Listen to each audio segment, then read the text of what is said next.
আচ্ছা, এখন আমরা যেটা করব সেটা হচ্ছে যে একটা মেনু বানাবো। হ্যাঁ, এবং সেটা রেসপন্সিভ কিভাবে করতে হবে সেই সিস্টেমটা আমরা এখানে নিয়ে আলোচনা করব। আচ্ছা, তো ফার্স্ট অফ অল আমরা একটা ফাইল নিই, যেটার নাম দিলাম হচ্ছে index.html।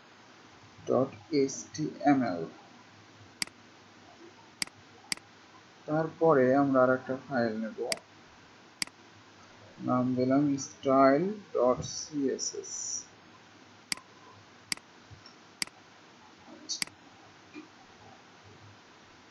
এখন আমরা বেসিক স্ট্রাকচারটা নিয়ে আসি।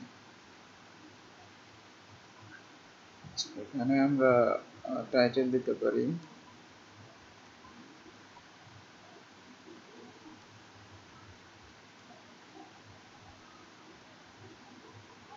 Menu submenu with response. আচ্ছা, এখন আমরা সিএসএস এর লিংকটাও করে ফেলি। আচ্ছা, এখন আমরা যেটা করব, আচ্ছা, তো আমরা ফার্স্ট অফ অল মেনু নামের একটা ক্লাস নেব। তার মধ্যে ইউএল নেন, তার মধ্যে এলআই নিলাম সাপোজ 5টা, ঠিক আছে। তার মধ্যে এ নেন, এর মধ্যে এইচআরএফ, আচ্ছা, তার মধ্যে আপাতত এ নেই প্রত্যেকটার। আচ্ছা, এইচআরএফ এর মধ্যে প্রত্যেকটার হ্যাশ দিয়ে দিলাম।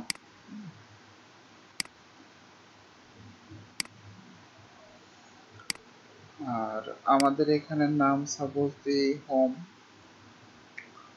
তারপরে অ্যাবাউট, টিম,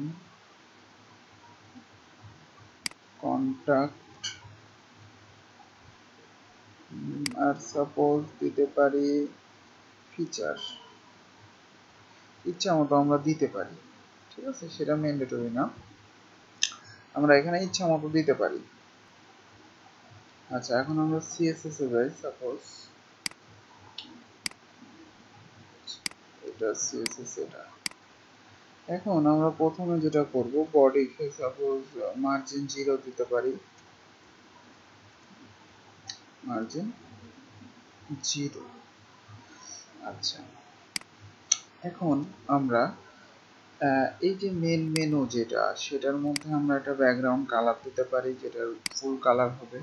আপনারা এর আগেও যদিও দেখছেন ক্রিয়েট করা আছে, যদিও এটার একটু সাউন্ড প্রবলেম ছিল, তারপর আমি একটু স্লোলি করাচ্ছি।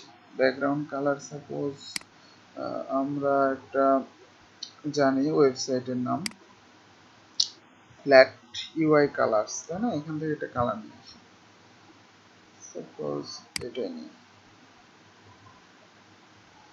সাপোজ এখানে এটা দিলাম,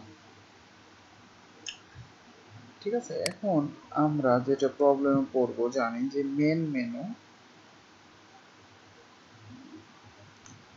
ইউএল এলআই কে যখন আমি ফ্লোট লেফট করব, লেফট, তখন একটা প্রবলেম হবে কি, ব্যাকগ্রাউন্ড কালারটা চলে যাবে, তাই না? এটা আমরা দেখছি।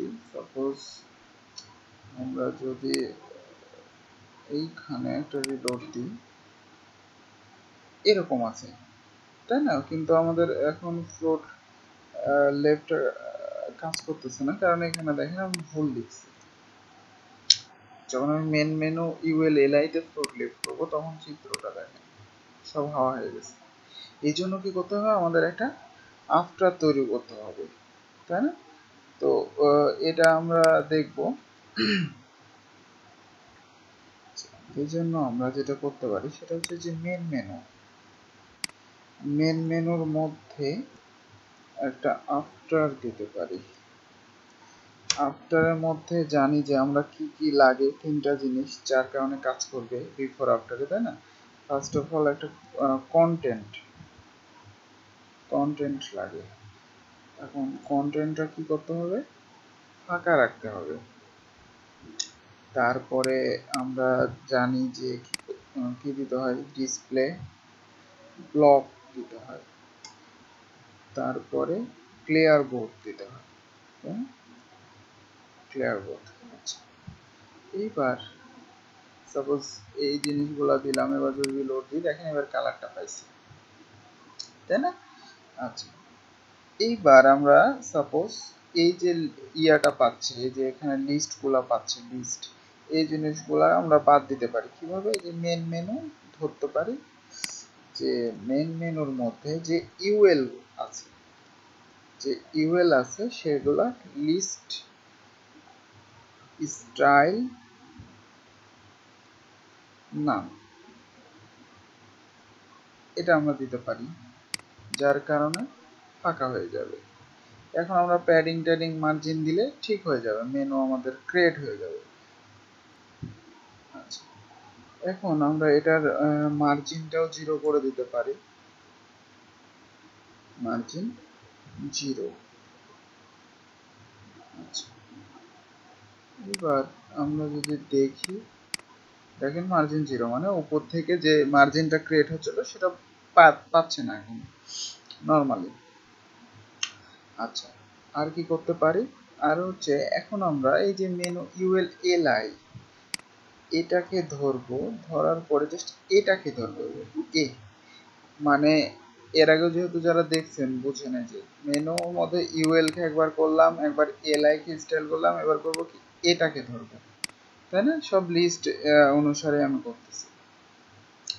এখন আমরা কি করতে পারি একটু দেখি, এখানে নিচে একটা করে আন্ডারলাইন আছে, তাই না? এইটার জন্য আমরা কি করতে পারি, টেক্সট ডেকোরেশন নান করে দেবো, একটা কালার দিতে পারি, সাপোজ কালার হচ্ছে সাদা। তারপরে আমরা, আচ্ছা এই দুইটার কাজ আগে দেখে নিই, ঠিক আছে? তারপরে আমরা যেটা করতে পারি, একটা প্যাডিং দিতে পারি, সাপোজ প্যাডিং হচ্ছে উপরে নিচে 10 পিক্সেল, ডানে বামে 20 পিক্সেল। এখন এখানে একটা প্রবলেম, সেটা হচ্ছে যে আপনার উপর নিচেরটা কাজ করবে বাট ডানে বামের কাজ করবে না। দেখেন, ও ডানে বামেরটা কাজ করছে, উপর নিচেরটা কাজ করেনি। এই জন্য আমাদের যেটা দিতে হবে, এখানে একটা ডিসপ্লে দিতে হবে, ডিসপ্লে ডিসপ্লে ব্লক, এইটা দিতে হবে। এবার যদি আমি রিলোড দিই, কাজ করছে, উপরেরটাও কাজ করছে। এখন আমরা ফন্ট সাইজ বাড়াইতে পারি, ঠিক আছে? তারপরে বিভিন্ন কিছু করতে পারি। আচ্ছা, আমরা বডির মধ্যে একটা ফন্ট ফ্যামিলি দিতে পারি, ফন্ট ফ্যামিলি, সাপোজ নাম হচ্ছে টাহোমা, এটা একটা ফন্ট ফ্যামিলি। হ্যাঁ, আমরা এগুলোর মধ্যেও দিতে পারতাম, সাপোজ বডির মধ্যে দেওয়ার কারণ হচ্ছে যেন আমাদের গোটা ওয়েবসাইটে এই ফন্টটাই পাই। হ্যাঁ, এখন ফন্ট চেঞ্জ হয়ে গেছে, টাহোমা। সাপোজ আমরা একটা হবার ইফেক্ট দিতে পারি, তো আমরা এখানে বলতে পারি যে ডট মেন মেনু মধ্যে যে ইউএল এলআই এর মধ্যে যে হবার মধ্যে যে এ হবে, এটা আমরা দিতে পারি সাপোজ। এখন আমরা এল এর মধ্যে হবার কেন করতেছি, এর মধ্যে কেন না, এটা আমরা অবশ্য গত যে এটা করাইছি ওটার মধ্যেই দেখাইছি, তারপরেও আমি এটা বলতেছি। ব্যাকগ্রাউন্ড কালার দিলাম সাপোজ রেড,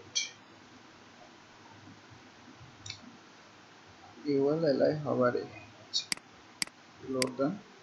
এই যে আমরা যদি এর মধ্যে দিতাম, জাস্ট এই এতটুকুনের মধ্যে পাইতো, কিন্তু এলআই এর মধ্যে দেওয়ার কারণে দেখেন গোটা এলআই জুড়েই পাচ্ছে।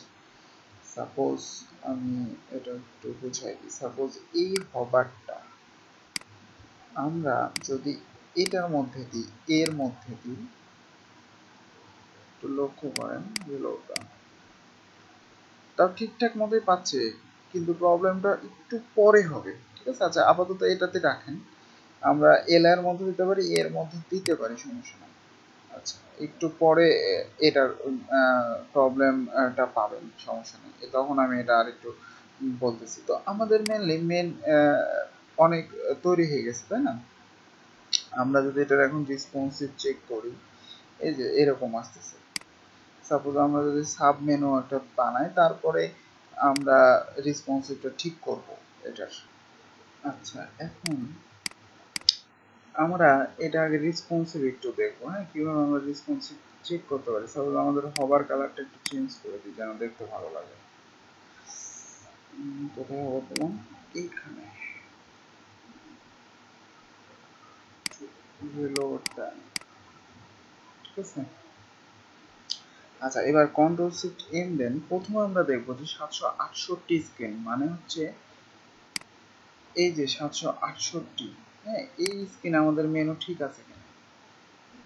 এখন এই স্ক্রিনের মেনু ঠিক আছে। সাপোজ যদি আপনি আরো অনেক নিতেন, আরো অনেক ইয়ে নিতেন, তাহলে দেখতেন যে নিচে নেমে যেত। তো সাপোজ আমি, আমাদের মেনু তো সাপোজ এরকম 6টা 7টা থাকবে না, তাই না? আরো বেশি থাকতে পারে। সাপোজ আরো 2টা বা 3টা আমি কপি করতেছি,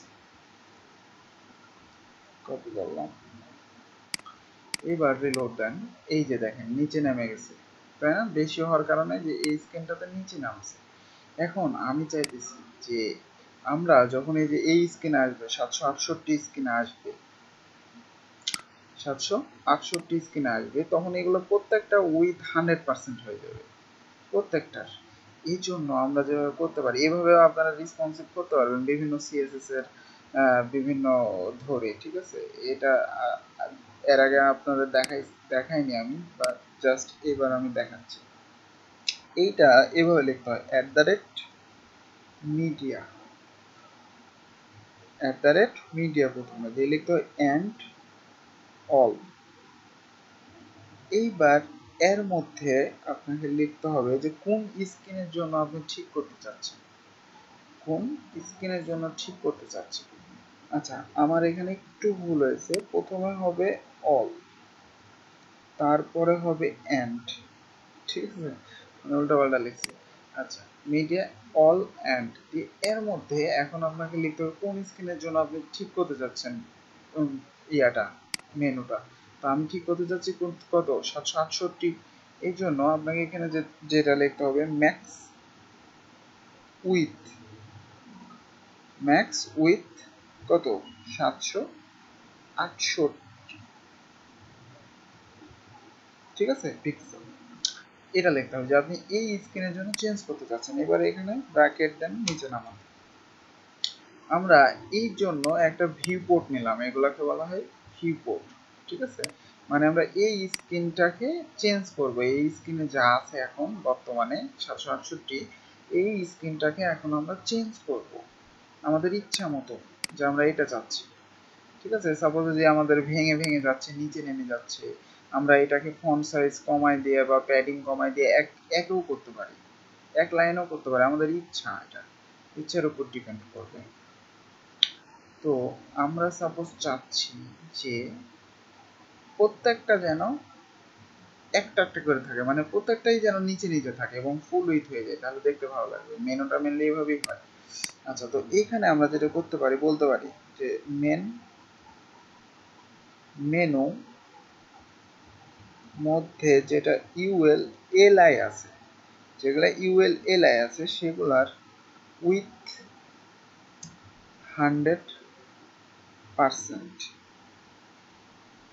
মানে কি 100% মানে হচ্ছে ফুল উইথ, সেগুলো প্রত্যেকটা 100 পিক্সেল হয়ে যাবে। রিলোড দেন, দেখেন সবগুলা নিচে চলে আসছে এই স্ক্রিনে, এবং প্রত্যেকটায় একটা 100% হয়ে গেছে এই স্ক্রিনে, দেখতে পাচ্ছেন। এখন এই পারে দেখেন ফাঁকা, এটা আসলে একটা প্যাডিং পাচ্ছে, ইউএল এর প্যাডিং পাচ্ছে। এখন আমরা এগুলো সব ঠিক করতে পারবো আস্তে আস্তে। মেইনলি আপনাকে যেটা বুঝতে হবে, এই জিনিসটা আমরা কিভাবে রেসপন্সিভ করতে পারি।